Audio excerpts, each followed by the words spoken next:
ये जो सम्मेलन है, जो कॉन्स्टिट्यूशन क्लब में जो किया जा रहा है, ये बहुत पहले होना था 9 अप्रैल को, लेकिन कोविड आ गया, उसके चलते फिर ऐसे ही सिलसिला बढ़ता रहा और हम नहीं कर पाए। आपकी जानकारी है तो बताएं कि पिछले 13 ही दिसंबर को हमने जंतर मंतर पे हजारों की संख्या पे जो है अपने जो पार्लियामेंट्री इश्यूज को लेकर हमने धरना प्रदर्शन किया था। तो ये आज 1 साल बाद मीटिंग होने पर ये भी इमरजेंसी में बड़ी मुश्किल से परमिशन मिली। तो खैर हमारे जो मेन इश्यूज हैं उनकी तरफ हम जरूर ध्यान देना चाहेंगे, खासकर जो हमारे साथ जो डिस्पैरिटी और डिस्क्रिमिनेशन का पिछले सालों से हो रहा है, रोज नए इस तरह के जो भेदभाव देखने को आ रहे हैं। जैसे आजकल किसान भाई हैं वो आंदोलन कर रहे हैं अपनी एमएसपी को लेके, तो यहाँ कॉन्स्टिट्यूशन क्लब से हम याद दिलाना चाहेंगे सरकार को, मीडिया के माध्यम, सोशल मीडिया के माध्यम से जाए आवाज कि एमएसपी का मसला सबसे पहले अर्धसैनिक बलों का भी, मिलिट्री सर्विस पे, जब खुद सरकार ने, किरण रिजिजू जी ने संसद में बयान दिया, शांति कमीशन में इंप्लीमेंट होने से पहले भी बयान दिया कि पैरामिलिट्री सर्विस पे जो है केंद्रीय अर्धसैनिक बलों के जवानों को भी दी जाएगी, लेकिन वो मुद्दा कहां चला गया कोई पता नहीं लगा, जबकि हम बार बार उस चीज को याद दिलाएंगे मिलिट्री सर्विस पे मिलना चाहिए। दूसरा चीज कहां गया वो बयान जो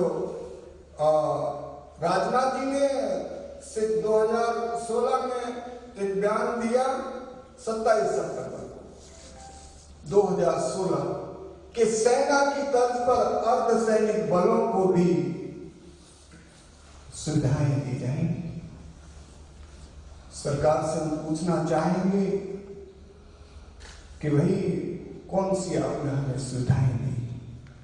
कोई सुविधाएं आज तक पिछले 6 साल में हमारे जवानों से लेकर टॉप क्लास ऑफिसर्स तक, जब आप ओजीएस की बात करते हैं तो कहने का मतलब ये है कि सरकार जब एडिशनल डीजी तक बना सकती है तो डीजी क्यों नहीं?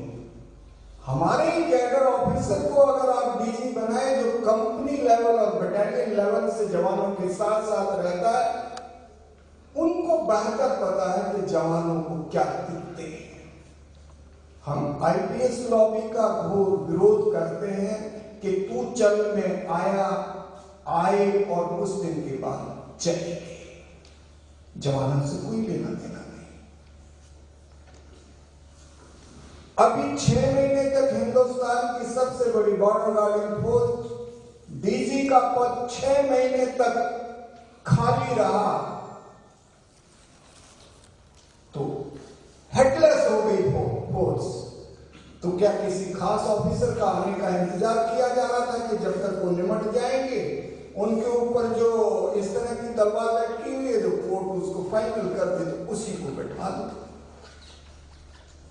वार के डीजी सीआरपीएफ वार के चेयरमैन है। सॉरी, आपको आश्चर्य होगा कि जब हमारी मीटिंग हुई जनवरी में, जब जैसे ही उन्होंने चार्ज संभाला था तब की बात है, हमने कहा कि सर आप तो वार के चेयरमैन हैं, तो वो बगले झांकने लगे और पूछ रहे कि यार मैं तो, हमारे आईजी एडम साहब बोले हाँ साहब वार के चेयरमैन तो आप ही, तो वो वार हमारे लिए क्या बना करेगी?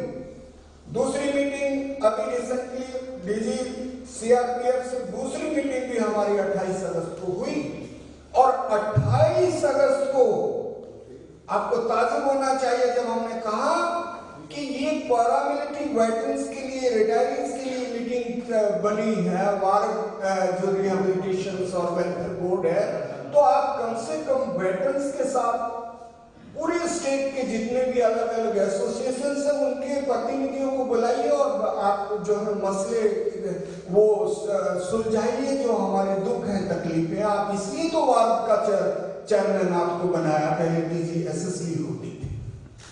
तो तब उन्होंने फिर बगले झांकी तो आईजी एडम साहब कह रहे थे सर सेक्रेटरी मैम, आप सोच सकते हैं ये वार व्हाइट एलिफेंट, इसका हम घोर विरोध करते हैं। वार्ड के नाम पे जिसने भलाई के लिए आज तक हमारे लिए कुछ नहीं किया। फिर डीजी साहब क्या कह रहे हैं, ये मैं शेयर करना चाहूंगा। डीजी साहब ने कहा ठीक है आप ड्राफ्ट लेके आओ।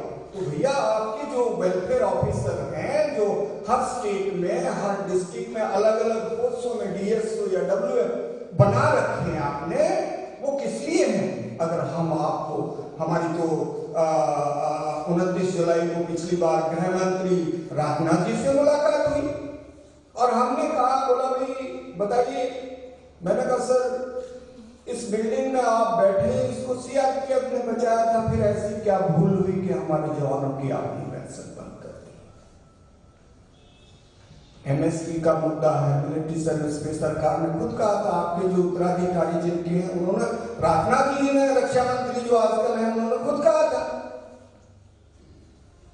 और नित्यानंद राय जी जो हमारी 4 मुलाकात हो चुकी है, मुझे नहीं लगता कि नित्यानंद राय जी कुछ कर पाएंगे, क्योंकि हम जो है साफ कह सकते हैं, जब उन्होंने कहा भी मेन मुद्दे बता दीजिए, हमने कहा जो आपके पीछे जो सरदार पटेल की मूर्ति लगी है, स्टैचू आपने बनवाया 3500 करोड़, क्या बेहतर होता अगर आप 3500 करोड़ के जो है यूनिवर्सिटी कॉलेज और अर्धसैनिक बलों के नाम, सरदार पटेल के नाम पे अर्धसैनिक स्कूल खोलते, तो ये बाहर आ जाती देश में। बोला अच्छा, मैंने कहा ये पीछे झंडे लगे हैं, 6-7 झंडे लगे हैं डिफरेंट फोर्सेस का, जिनके आप जाके सैल्यूट लेते हैं, हर साल आप जाते हैं। उन जवानों की पेंशन होनी चाहिए, उनको बेहतर मेडिकल फैसिलिटी होनी चाहिए। बोला मेडिकल फैसिलिटी कैसे? मैंने कहा जब सीजीएचएस डिस्पेंसरी नहीं है, यहां से चंडीगढ़ चले जाइएगा, सीजीएच डिस्पेंसरी नहीं है, रेवाड़ी, नारनौल, भिंड, मुरैना, गाजीपुर, बलिया, कितने सारे हमारे पैरामिलिट्रीज के हब हैं जहां कोई जो है सीजीएचएस डिस्पेंसरी नहीं, तो हम जाएंगे। जीएसटी का मुद्दा एक बहुत बड़ा, आपने जो है ये सीपीसी कंटीन को आज जीएसटी के चलते मार्केट रेट पे आ गई, तो जो सरहद के चौकीदार है, जिनके बीच में माननीय प्रधानमंत्री अक्सर दिवाली मनाते हैं हर साल, तो उनकी सीपीसी कंटीन पर कौन जीएसटी छूट करे जो मार्केट रेट पे आ गई? ये बात हमने गृह राज्य मंत्री जी को और अपने जो दोनों राजनाथ जी को, इनको भी हमने संसद भवन में हमें बुलाया था, अमित शाह ने कहा। बहुत बड़े दुख की बात है कि जो सरहद के वास्तविक चौकीदार, बीएसएफ का जवान, रात को आंख फटती है, मेरे माननीय आईजी साहब बैठे हैं, उनको सब पता है, 4 घंटे जवान को नींद आती है। और सेना जो हमारी सुप्रीम, लेकिन हम उनसे सुपर सुप्रीम है, क्योंकि वी आर ऑन बॉर्डर्स। चाक चौकीदारी सेना नहीं करती है, कॉन्स्टिट्यूशन कलर से संसद का आवाज है।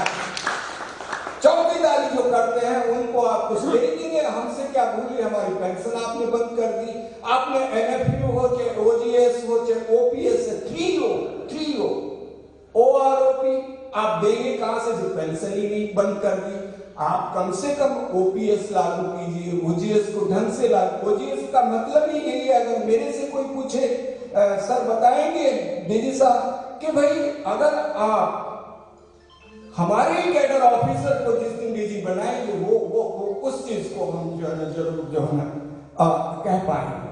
तो कहने का मतलब कदम कदम पे सरकार हमें सुविधाएं क्या देगी। मैं पंचायत में ये बात कहना चाहूंगा कि अभी एक आईटीबीपी डीजी साहब ने एक एसओपी जारी किया, तुगलकी फरमान हम कह सकते हैं कि भाई आईटीबीपी कंटीन से ओनली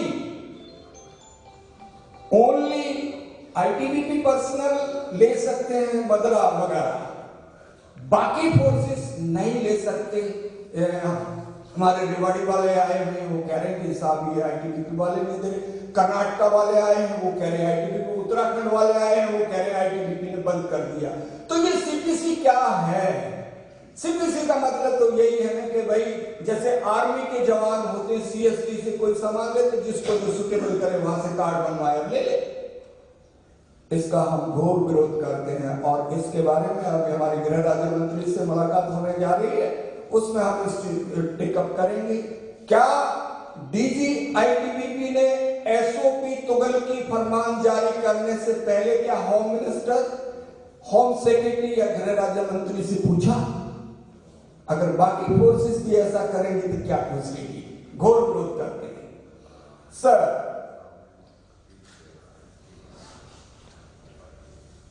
तो कहने का मतलब हमें कदम कदम पे इस तरह का, अरे सर देश की 15,000 किलोमीटर सीमा रेखाओं की रखवाली जो है बीएसएफ, आईटीबीपी, एसएसबी के जवान करते हैं। आईटीबीपी जो 20,000 फीट हाइट पे है, बैठे हिम भी चाइना बॉर्डर पे पिछले 40 साल से। दुख होता है कि जब सियाचिन के नाम पे सेना को जो है 42,500 रुपए तक सियाचिन भत्ता दिया जाता है, इतनी तो हमारी तनख्वाह भी नहीं। तो ये भेदभाव बंद किया जाए। हम चाहेंगे कि, और एक और हम आपको जरूर कहना चाहेंगे कि पिछले 12 नवंबर को हम लोग जो है, ये 12 नवंबर 5,000 से ज्यादा युवा SSC GD staff selection commission के जरिए जो सिपाही पदों पर आजकल जो नियुक्ति हो रही है आपको पता है, उसमें जो है एसएससी जीडी एसएससी उस चीज को करती है, भर्ती प्रक्रिया को पूर्ण करती है।